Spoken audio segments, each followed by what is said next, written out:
Hello everyone, welcome back to Daya Patel learning zone. आज के lecture में हम लोग स्टार्ट कर रहे हैं chapter number 1, that is probability.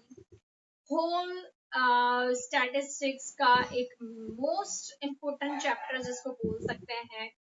पहले बहुत सारे ख्याल आए मेरे दिमाग में कि एग्जैक्टली हम लोग कौन से चैप्टर से शुरुआत करें, बट देन आफ्टर फाइनली मैंने एक डिसीजन ले लिया, दैट इज अब मुझे प्रोबेबिलिटी ही स्टार्ट करना है। The reason behind that is हर बार ऐसा होता है कि बच्चों को इसके रिपीटेशन की जरूरत पड़ती है, हर बार रिवीजन की जरूरत पड़ती है। सो फाइनली मैंने सोचा कि अगर आपके पास ये पूरा रिकॉर्डेड चैप्टर होगा तो आप जब चाहो तब उस सम को रिवाइज कर सकते हो। कुछ इंपॉर्टेंट सम्स को तो आपको बार बार रिवाइज करने की जरूरत पड़ती है। सो अगर आपके पास ये रिकॉर्डेड पूरा चैप्टर होगा तो आप जब चाहो तब उसको पूरा चैप्टर को रिवाइज कर सकते हो। इसलिए मैं प्रोबेबिलिटी चैप्टर स्टार्ट करती हूँ। बात करते हैं अगर इसके वेटेज की। वेटेज है इसका 12 मार्क्स का। बड़े सम्स में से नहीं आते हैं, 3-3 मार्क्स तक के सम्स आते हैं, बट जो सम्स आते हैं वो बहुत डेंजरस है। यस, डेंजरस उसके लिए है जिनको थोड़ी बहुत भी प्रोबेबिलिटी की नॉलेज नहीं है, जिनको थोड़ा बहुत भी 10th का याद है, उनको इसमें कोई तकलीफ नहीं हो। अच्छा, तो जिनको याद नहीं है उसके लिए क्या? मैंने जब भी आपका 12 स्टार्ट किया था तो एक प्रॉमिस दिया था कि अगर आप पीछे का कुछ भी नहीं पढ़े हो तो भी आपको कोई प्रॉब्लम नहीं होगा। तो डेफिनेटली मुझे उस प्रॉमिस को निभाना पड़ेगा। मैं जो भी चीजें हैं आपको पूरी पूरी चीजें रिवाइज करवाती रहूंगी। रीजन बिहाइंड दैट इज कि जो चीज आपको नहीं समझ में आती, एक बार अगर उसका बेस समझ में नहीं आया है तो आप उस चीज को समझ नहीं पाओगे अच्छे से। सो प्रोबेबिलिटी को हम बहुत शांति से और धीरे धीरे धीरे धीरे करके कंसेप्चुअली आगे बढ़े, राइट। अब बेसिकली इसके अंदर आता क्या है? आता है इसमें सम्स, थियरी, वेन डायग्राम, ये सारी चीजें, राइट। थियरी भी इक्वल इम्पोर्टेंस वाली है, एज वेल एज जो सम्स है वो भी इम्पोर्टेंट है। सो कभी कभी ये होता है यहाँ पर कि ये लोग 2 मार्क के अंदर सम पूछने के बदले थियरी पूछ लेते हैं। तो आप लोगों को प्रोबेबिलिटी चैप्टर से थियरी पे भी फोकस करना है और सम्स पे भी फोकस करना है, बिकॉज 2-2 मार्क के 2 आएंगे और 3-3 मार्क के 2 आएंगे। जब 2 आता है तो एक में थियरी आने के चांसेस 110%, राइट। सो चैप्टर की थियरी को आपको स्किप नहीं करना है, अच्छे से पढ़ लेना है। अच्छा, मैं पढ़ाऊंगी तो आप पढ़ोगे ना? नहीं, ठीक है, मैं पढ़ा दूंगी। और एक बात करते हैं कि प्रोबेबिलिटी चैप्टर में बहुत बल्कि चैप्टर है, मतलब कि इतने ज्यादा सम्स हैं, बिलीव मी।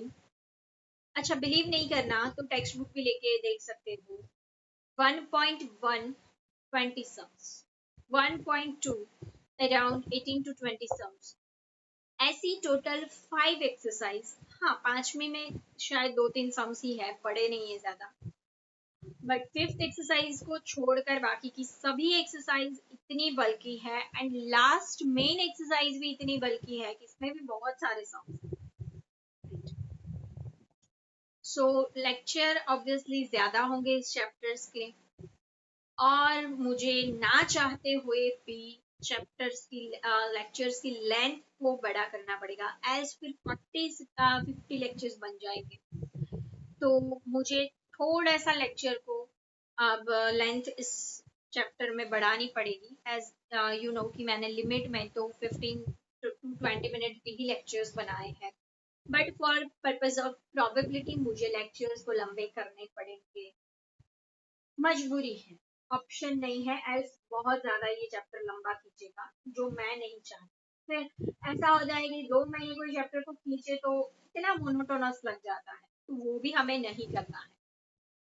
पर्सनली अगर बात करूं मेरी, तो मुझे प्रोबेबिलिटी बहुत अच्छी लगती है। द रीजन इज कि यहाँ पे बहुत इंटरेस्टिंग सवाल रहते हैं जिसको सॉल्व करने में मजा आता है।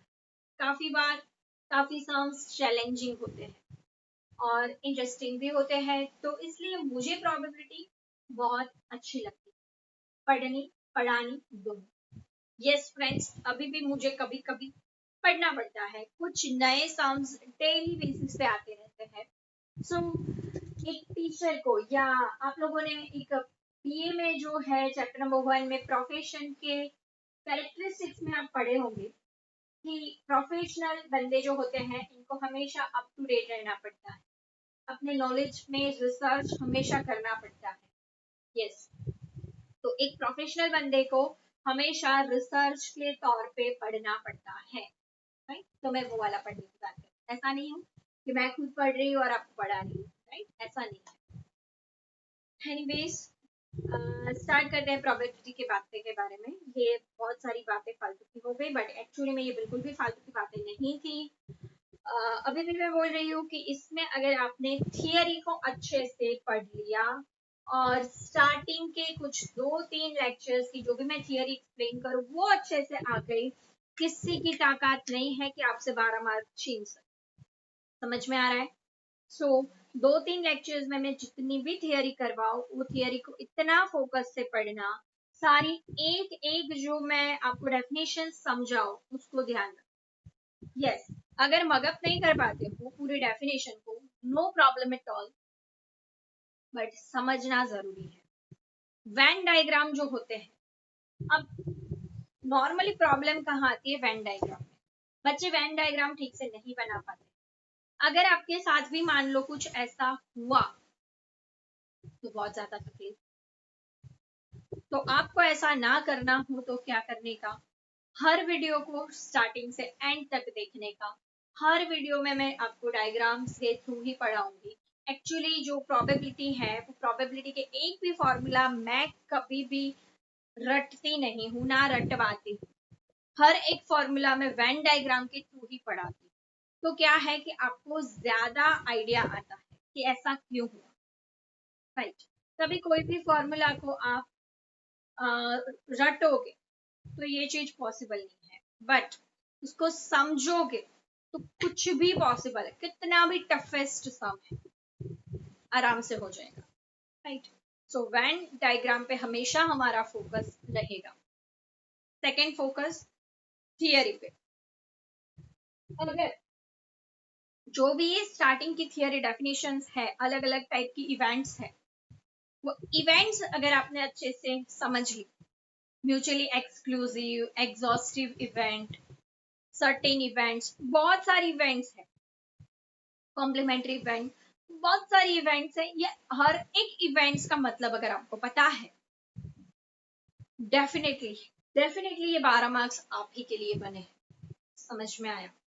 तो कभी भी वेन डायग्राम एंड थियरी को अंडर एस्टिमेट मत करना। अगर प्रोबेबिलिटी की थियरी अच्छे से नहीं पढ़ी, सम नहीं आएंगे।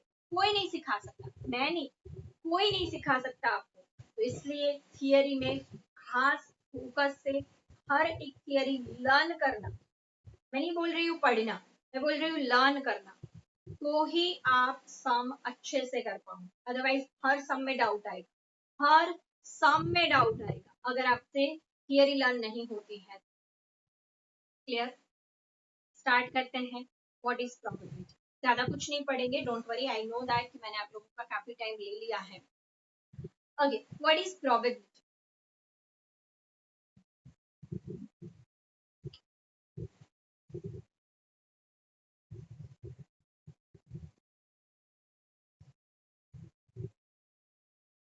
So friends, probability is nothing but a numerical expression कोई इवेंट का, कोई एक पर्टिकुलर इवेंट को अगर हम न्यूमेरिकली एक्सप्रेस करते हैं तो उसको कहेंगे प्रोबेबिलिटी, राइट?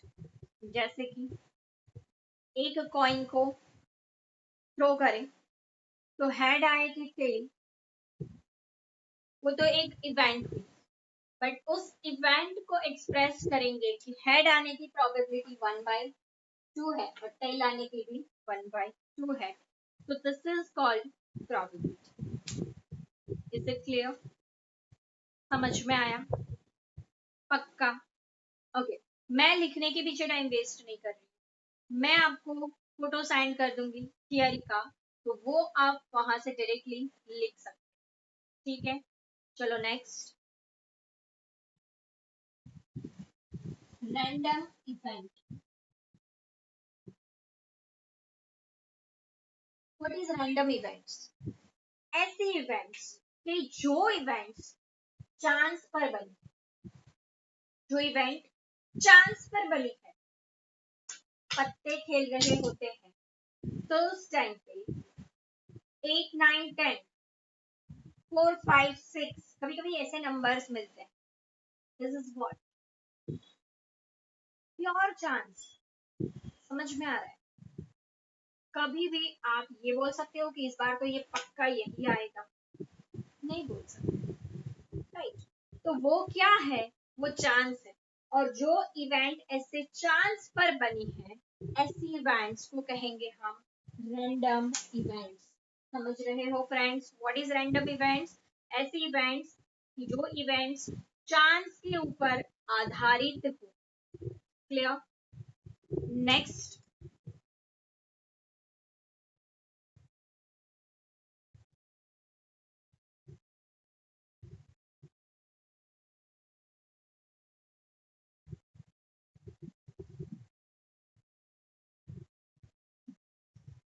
Random experiment.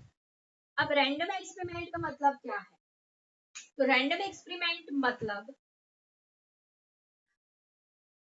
कोई ऐसा एक्सपेरिमेंट कि जिसका आपको हर एक पॉसिबल रिजल्ट पता है, हर एक पॉसिबल आउटकम पता है, बट एग्जैक्टली कौन सा आउटकम आएगा वो तभी पता चल सकता है जब वो पर्टिकुलर एक्सपेरिमेंट या इवेंट हो जाए।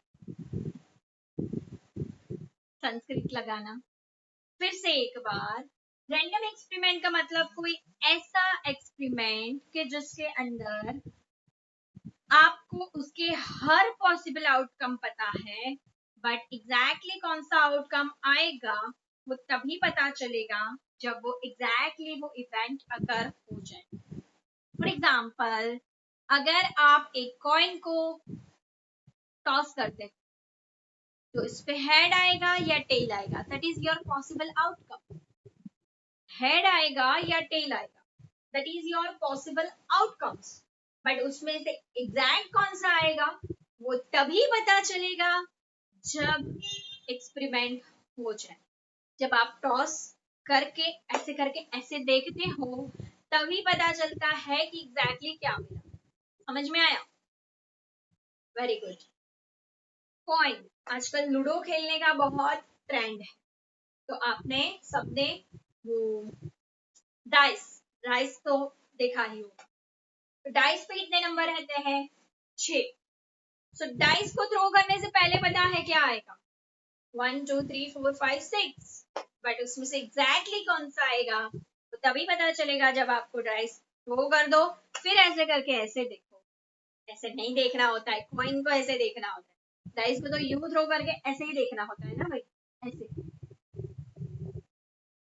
एनीवेज, जैसे देखना है देख लेना, बट यस, तभी पता चलेगा कि कौन सा नंबर आया जब हम डाइस को थ्रो कर। समझ में आया? तो दिस इज रैंडम एक्सपेरिमेंट कि जिसके अंदर हमको हर एक आउटकम्स, पॉसिबल आउटकम्स पता है और उसको हम बार बार सेम कंडीशन में रिपीट भी कर सकते हैं, और उसका बेसिकली तभी हमें आइडिया आएगा उसका आउटकम एग्जैक्टली क्या आएगा जब वो एक्सपेरिमेंट हो जाए या वो इवेंट अकर हो जाए, तभी पता लग सकता है, तो उसको हम कहेंगे random experiment. Is it clear friends? पक्का पता चला, समझ में आ गया? Very good.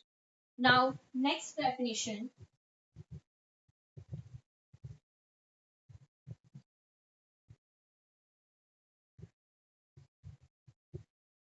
Sample space.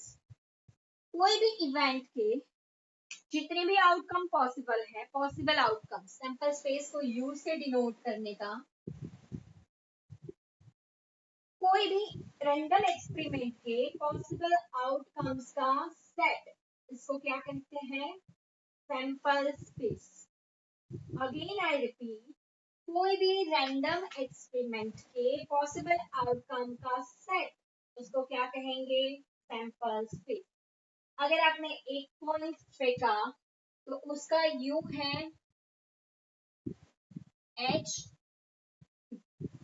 अगर आपने दो पॉइंट्स एक साथ टॉस किए हैं तो उसका सैंपल स्पेस है H H T T T H H T.